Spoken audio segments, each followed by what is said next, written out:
Давайте разберем боевой инцидент. Группа была подвергнута обстрелу с земли. Один из самолетов получил серьезные повреждения. Вопреки предписанным правилам, пилот отказался катапультироваться. Скажите, насколько это было рискованно? Ивраев, ты хороший летчик. Но ты никак не можешь понять главного. Опасность-то кроется в тебе самом. А хотите, я вам город покажу? А я сама экскурсовод. Что ты задумал? Че там виражи выписываешь? Неуставные отношения разводишь. Ты про меня хотя бы подумай, у нас с тобой на двоих одна фамилия.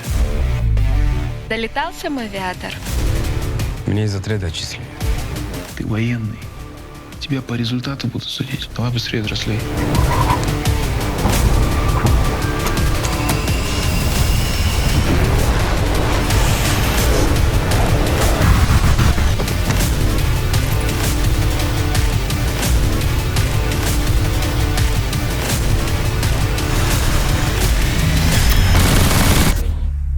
Если бы отец был жив, он бы сделал бы точно так же.